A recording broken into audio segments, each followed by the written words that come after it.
Breaking high voltage news में आप सभी का स्वागत है। आइए जानते हैं आज के कुछ मुख्य समाचार।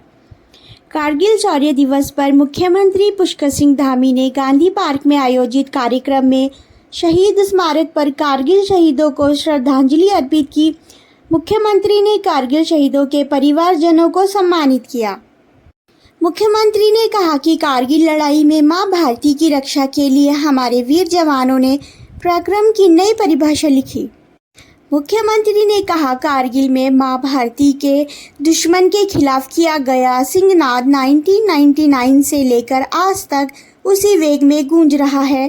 भारतीय सेना के अदम्य साहस और वीरता ने दुश्मन को एक बार फिर यह बतला दिया था कि उसके रहते हुए तिरंगे की आन बान और शान में रत्ती भर की भी कमी नहीं आ सकती।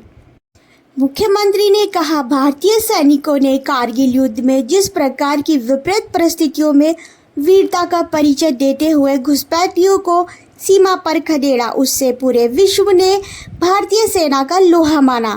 कारगिल युद्ध में देश की सीमाओं की रक्षा के लिए वीर सैनिकों के बलिदान को राष्ट्र हमेशा याद रखेगा।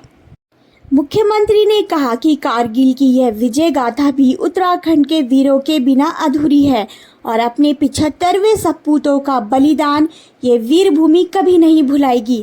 जिस सांस्कृतिक परिवेश और विचारों ने हम सभी को पोषित किया है, उस संस्कृति की मान्यता है कि देशभक्ति सभी प्रकार की भक्तियों में सर्वश्रेष्ठ है। मुख्यमंत्री ने कहा कि मैं तो स्वयं एक सैनिक परिवार से आता हूं और सेना के साथ मेरा आत्मीयता का रिश्ता है। अपने पिताजी से सुनी सैन्य वीरों की गाथाओं ने मुझे बचपन से ही बहुत प्रभावित किया और मेरे अंदर राष्ट्र के प्रति संपूर्ण समर्पण की भावना को जागृत किया। मैंने बचपन से ही एक सैनिक और उसके परिवार के संघर्ष को देखा है। मुख्यमंत्री ने कहा कि कारगिल युद्ध के समय अटल बिहारी वाजपेयी जी प्रधानमंत्री थे। हमने युद्ध भी जीता और वैश्विक स्तर पर कूटनीति में भी जीते। अटल जी ने शहीदों के अंतिम संस्कार उनके पैतृक गांव में राजकीय सम्मान के साथ करने की व्यवस्था की। मुख्यमंत्री ने कहा कि आज प्रधानमंत्री नरेंद्र मोदी जी के प्रयासों से सेना न केवल पहले से और अधिक सक्षम है और सशक्त हो रही है, बल्कि उसके यश और कीर्ति भी बढ़ रही है।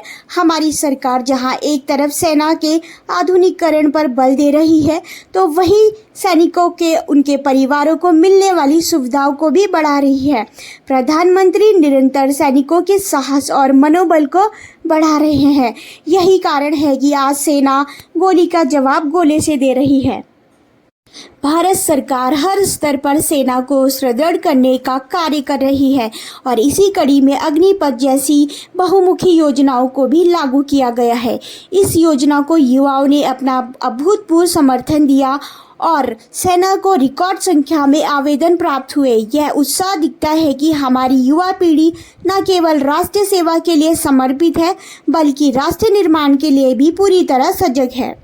मुख्यमंत्री ने कहा कि इस समय देश अपनी आज़ादी का अमृत महोत्सव मना रहा है और इस अमृत काल में हमारे सामने नए लक्ष्य, नए संकल्प और नई चुनौतियां हैं। इस समय हमें अपने लक्ष्य को तय करने हैं, इस सिद्धि का संकल्प लेना है और इस सिद्धि के मार्ग पे आने वाली चुनौतियों को दूर करना है। हमारा देश जिस विकास यात्रा पर आगे बढ़ रहा है, इस यात्रा में उत्तराखंड एक महत्वपूर्ण भूमिका निभाएगा। मुख्यमंत्री ने कहा कि उत्तराखंड को देश का सर्वश्रेष्ठ राज्य बनाना है। विकास की यात्रा हम सभी की सामूहिक यात्रा है। सभी को मिलकर विकास का संकल्प लेना है।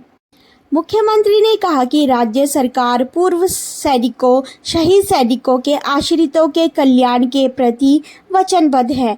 शहीद सैनिकों के परिवार के एक सदस्य को उसकी योग्यता अनुसार सरकार द्वारा सेवा योजित किया जा रहा है।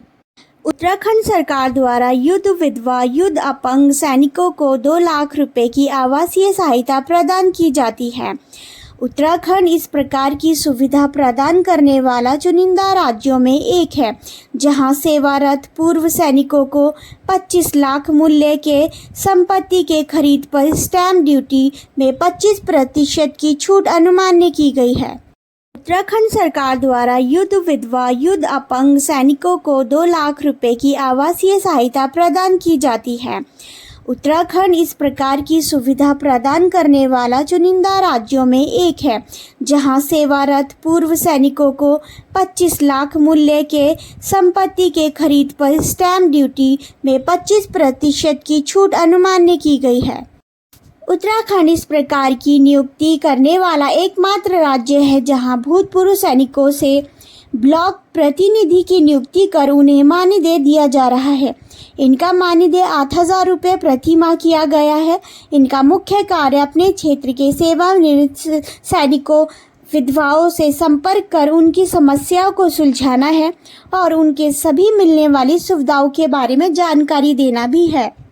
उत्तराखंड के दूर दराज के जिलों में निवास कर रहे पूर्व सैनिक विधवाओं के आश्रितों को सेना, अर्ध सैनिक बल एवं पुलिस भर्ती हेतु प्रशिक्षण की सुविधा उपलब्ध करवा रहे हैं। प्रदेश में इस प्रकार के 2 प्रशिक्षण केंद्र देहरादून तथा टनकपुर चंपावत में खोले गए हैं।